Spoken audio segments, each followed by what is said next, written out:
연초만 되면 이상하게 연락이 옵니다. 증권사에서 문자가 날아옵니다. 수수료 평생 무료, 지금 아니면 끝, 선착순 마감입니다. 어라, 이거 나한테 하는 얘기네요. 그런데 말입니다. 작년에도 비슷한 문자를 받았던 것 같은데요. 왜 또 이러는 걸까요? 2026년 1월 12일 증권가에 이상한 흐름이 포착됐습니다. 미래에셋증권이 ISA와 연금저축계좌 수수료 우대 혜택을 1년 연장했습니다. 일반 수수료 0.139%를 0.0036%로 낮췄습니다. 거의 제로 수준입니다. 삼성증권, KB증권, 신한투자증권도 마찬가지입니다. 올해 ISA 계좌를 개설하면 평생 우대 수수료를 준다고 합니다. 평생이라는 단어까지 등장했습니다. 한국투자증권은 업계 최저 수준인 0.00318333%를 내놨습니다. 다만 이벤트 기간이 2월 28일까지로 짧습니다. 2월 13일 이후 매매분부터는 0.003639%를 적용합니다. 그래도 일반 수수료보다는 훨씬 낮습니다. 키움증권은 더 나갑니다. 타사에서 ISA 계좌를 이전하면 이전 금액의 2배를 입금액으로 인정해 줍니다. 최대 100만원 상품권까지 줍니다. 신규 개설이나 타사 이전 고객 전원에게는 1만원 상품권을 줍니다. 증권사들이 왜 이러는 걸까요? 그냥 친절해서일까요? 아닙니다. 이유가 따로 있습니다. 금융당국이 해외 주식 거래 이벤트에 제동을 걸었기 때문입니다. 환율 변동성이 크다는 이유였습니다. 증권사들은 해외 주식으로 고객을 끌어모았습니다. 수수료 무료, 환전 우대, 각종 이벤트를 쏟아냈습니다. 그런데 당국이 그만하라고 했습니다. 그래서 방향을 틀었습니다. 해외 주식 대신 ISA와 연금입니다. 풍선 효과입니다. 한쪽을 누르니 다른 쪽이 부풀어 오릅니다. 그런데 여기서 궁금한 게 하나 있습니다. 왜 하필 ISA일까요? 다른 상품도 많은데 왜 ISA와 연금에 집중하는 걸까요? 여기에 증권사들이 절대 말하지 않는 비밀이 숨어 있습니다. ISA 시장은 폭발적으로 성장하고 있습니다. 금융투자협회 자료를 보겠습니다. 2025년 11월 말 기준 가입자 수 719만 명입니다. 유입 자금은 46조 5천억 원에 달합니다. 2025년 2월에 600만 명을 돌파했습니다. 그로부터 9개월 만에 100만 명이 더 들어왔습니다. 성장세가 무섭습니다. 특히 눈에 띄는 게 있습니다. 투자중개형 가입자가 613만 7천 명입니다. 전체의 85.4%를 차지합니다. 투자중개형은 투자자가 직접 종목을 고르는 방식입니다. 반면 은행이 주로 취급하는 신탁형과 일임형 가입자는 줄고 있습니다. 자금이 은행에서 증권사로 이동하고 있다는 뜻입니다. 왜 사람들이 ISA에 몰릴까요? 세금 혜택 때문입니다. ISA는 계좌 내 발생한 이익과 손실을 합쳐 순이익에만 과세합니다. 일반형 기준 200만원까지 비과세입니다. 서민형은 400만원까지 비과세입니다. 초과분도 9.9% 분리과세로 끝입니다. 일반 계좌로 주식을 사면 어떻게 될까요? 양도소득세 22%를 내야 합니다. 배당소득세 15.4%도 냅니다. 하지만 ISA에 넣으면 세금이 확 줄어듭니다. 예를 들어 볼까요? 일반 계좌에서 300만원 수익을 냈다고 가정합니다. 양도소득세로 66만원을 냅니다. 손에 쥐는 돈은 234만원입니다. 같은 수익을 ISA에서 냈다면 어떻게 될까요? 200만원은 비과세입니다. 초과분 100만원에만 9.9%가 붙습니다. 세금은 99,000원입니다. 손에 쥐는 돈은 290만 1,000원입니다. 차이가 56만원입니다. 이게 ISA의 힘입니다. 그래서 2020년 이후 ISA 가입자가 폭증했습니다. 2020년 말 200만 명이었던 가입자가 5년 만에 719만 명이 됐습니다. 3배 이상 늘어난 겁니다. 그런데 여기서 또 궁금한 게 생깁니다. ISA는 이미 인기가 많습니다. 가입자도 많고 자금도 많습니다. 그런데 왜 증권사들이 연초에 더 난리를 치는 걸까요? 수수료를 거의 공짜로 깎아주면서까지 고객을 끌어들이는 이유가 뭘까요? 여기서 증권사들의 진짜 속내가 드러납니다. 증권사들이 ISA에 집착하는 이유는 단 하나입니다. 락인입니다. 고객을 묶어두는 겁니다. ISA는 최소 3년을 유지해야 세제 혜택을 받습니다. 만기가 되면 선택지가 생깁니다. 그냥 인출하거나 연금저축이나 IRP로 이전하는 겁니다. 여기서 핵심이 나옵니다. ISA에서 연금계좌로 자금을 이전하면 추가 세액공제를 받습니다. 연간 300만 원 한도로 최대 99만 원까지 세액공제가 가능합니다. 그래서 대부분 연금계좌로 옮깁니다. 그리고 연금계좌는 55세까지 못 뺍니다. 일단 들어가면 20년, 30년 묶입니다. 증권사 입장에서는 완벽한 구조입니다. ISA로 고객을 끌어들입니다. 3년 후 만기가 되면 연금계좌로 유도합니다.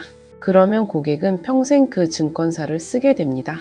그래서 증권사들이 타사 이전 이벤트를 벌이는 겁니다. 키움증권은 이전 금액의 2배를 입금액으로 인정해 줍니다. 다른 증권사에서 1,000만 원을 이전하면 2,000만 원 입금한 것처럼 계산해 줍니다. 그럼 이벤트 조건을 쉽게 채울 수 있습니다. 상품권도 더 많이 받습니다. 증권사 관계자의 말을 들어보겠습니다. 연초 ISA 만기 자금이 연금으로 많이 전환되고 타사 연금 이전 납입 수요가 크게 생기다 보니 관련 이벤트도 활발히 나옵니다. 장기 고객을 락인할 수 있는 기회이기에 증권사 경쟁도 치열한 상황입니다. 락인이라는 단어를 직접 썼습니다.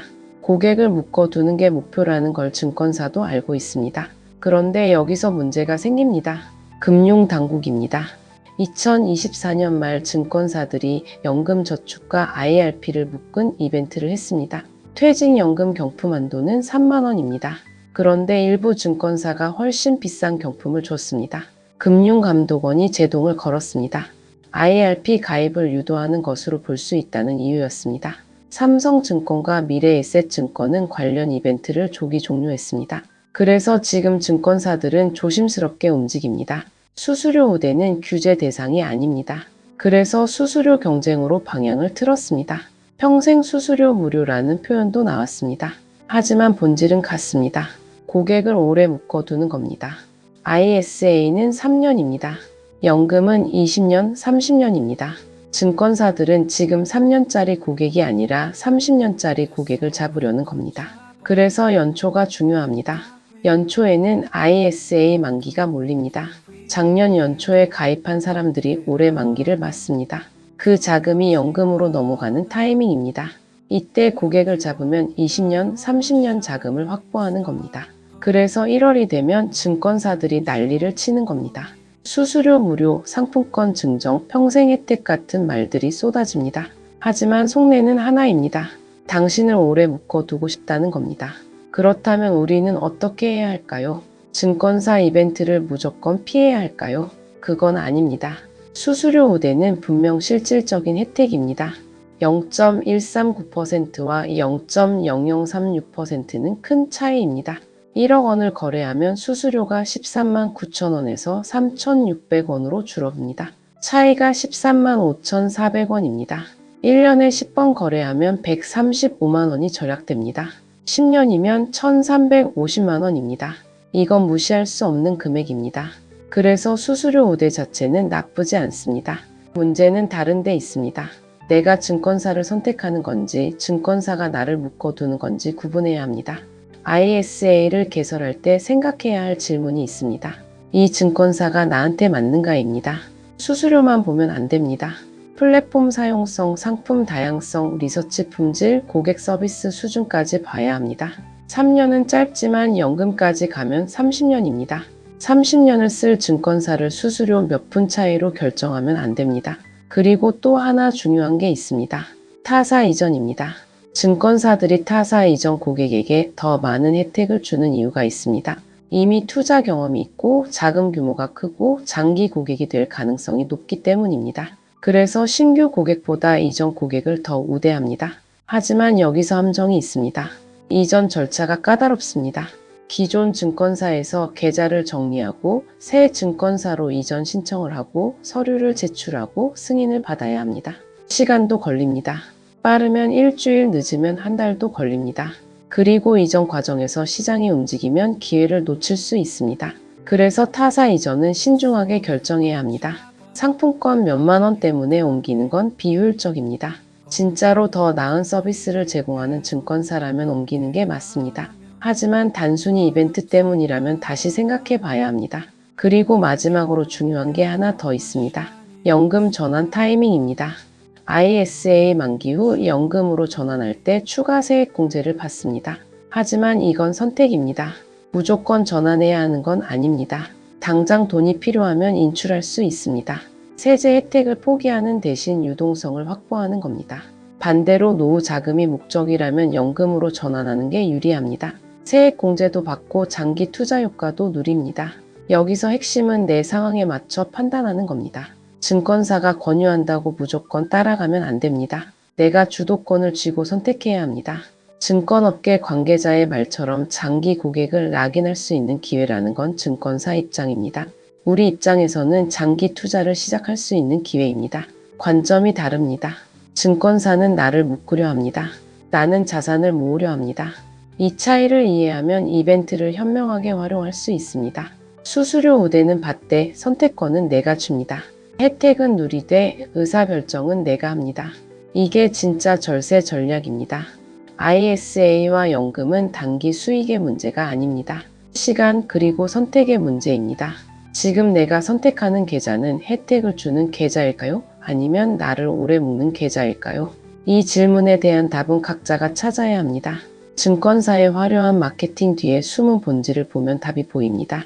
그리고 그 답을 아는 사람만이 진짜 절세 혜택을 누립니다. 구독과 좋아요는 더 많은 분들에게 희망을 전하는 힘이 됩니다. 오늘도 행복한 하루 되세요. 감사합니다.